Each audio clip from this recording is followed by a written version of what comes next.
Hello friends, how are you? Today we are going to discuss on the topic parts of speech. So let's start the class right now. दोस्तों, आज के इस video में parts of speech का चर्चा करेंगे। तो चलिए वीडियो शुरू करते हैं बिना देरी किए। दोस्तों, क्या अंग्रेजी सिर्फ हमारे देश में ही बोली जाती है?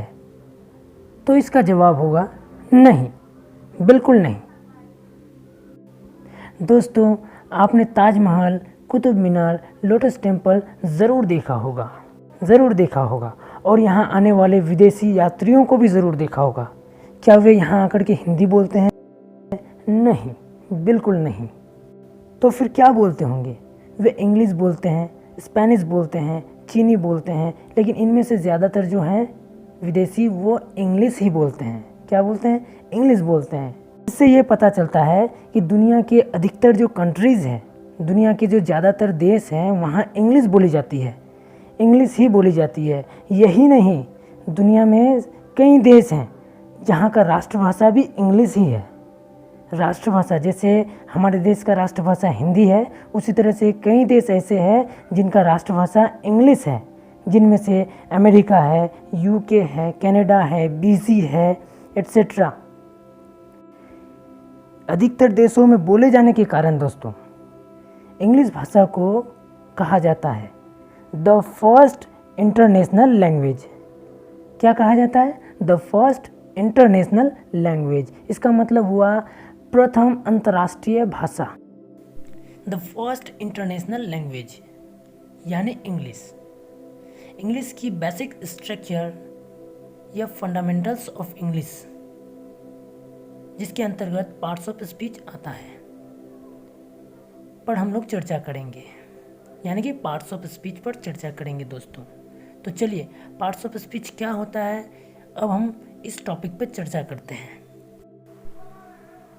दोस्तों, अगर आपसे पूछा जाए कि इंग्लिश भाषा में कितने वर्ड्स हैं, कितने शब्द हैं, तो आपका जवाब होगा लाखों। बिल्कुल लाखों आप जवाब देंगे, कहेंगे कि इंग्लिश भाषा में लाखों शब्द हो सकते हैं।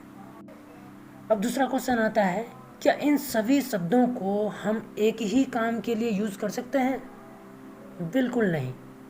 हम लोग सभी शब्दों को एक काम के लिए इस्तेमाल बिल्कुल नहीं कर सकते। We can't use all words for a work. हम लोग एक काम के लिए सभी शब्दों को इस्तेमाल बिल्कुल नहीं कर सकते।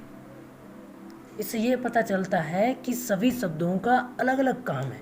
दोस्तों, ध्यान देने वाली बात है, सभी शब्दों का अलग अलग काम है और यहीं पे पॉइंट है।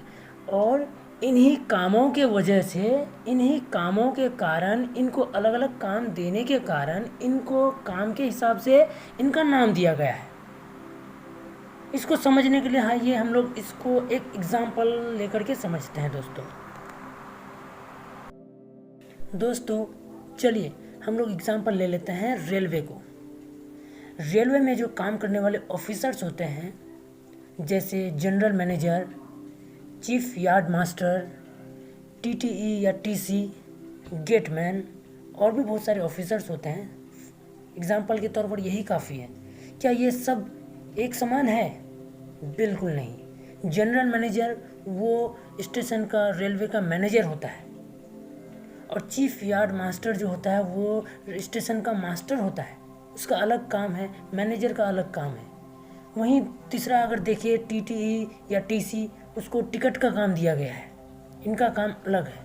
और गेटमैन को अगर देखें तो उसको गेट फाटक पे उसको रहना पड़ता है, उसका अलग काम है।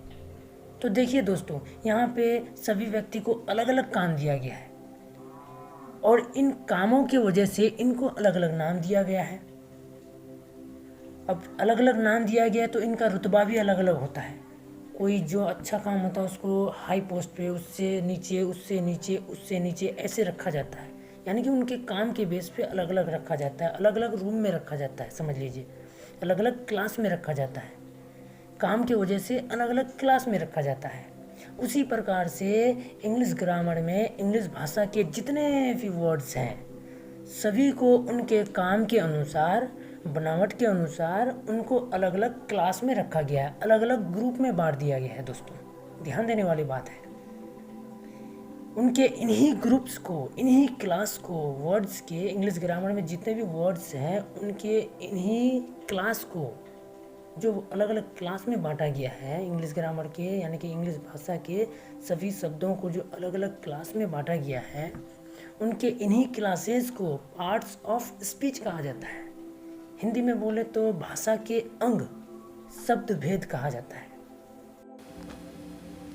दोस्तों, आप चाहे इसे लिख भी सकते हैं। A name given to a word based on its job is called parts of speech.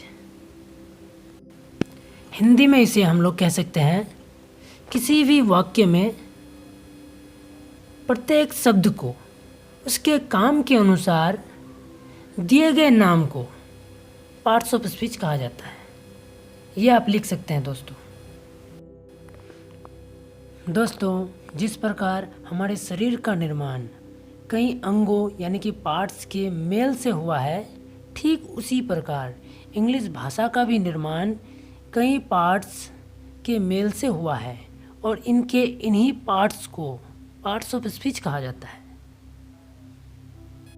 और इनकी संख्या इंग्लिश भाषा में यानी कि इंग्लिश ग्रामर में 8 है, जो इस प्रकार है: noun, pronoun, adjective, verb, adverb, preposition, conjunction और इंटरजेक्शन। ये 8 होते हैं दोस्तों। इन्हीं 8 अंगों के मेल से इंग्लिश भाषा का निर्माण हुआ है। इन सभी पार्ट्स को ही पार्ट्स ऑफ स्पीच कहा जाता है दोस्तों। याद रखने वाली बातें हैं: noun, pronoun, adjective, verb, adverb, preposition, conjunction और इंटरजेक्शन। ये 8 भाग हैं दोस्तों, इन्हें याद कर लें आप। तो दोस्तों, आज के लिए इतना ही। तो दोस्तों, पढ़ाई के साथ साथ ज़रूरी है कि हम सब अपना और अपने मम्मी पापा का भी ख्याल रखें। तो दोस्तों, आज के लिए इतना ही। अगर आपको वीडियो पसंद आया हो तो लाइक, शेयर और कमेंट ज़रूर करें। अगर आप हमारे चैनल पर नए हैं तो चैनल को पहले सब्सक्राइब करें, क्योंकि आपका एक सब्सक्राइब हमारे लिए बहुत मायने रखता है दोस्तों। ठीक है दोस्तों, जय हिंद, जय भारत।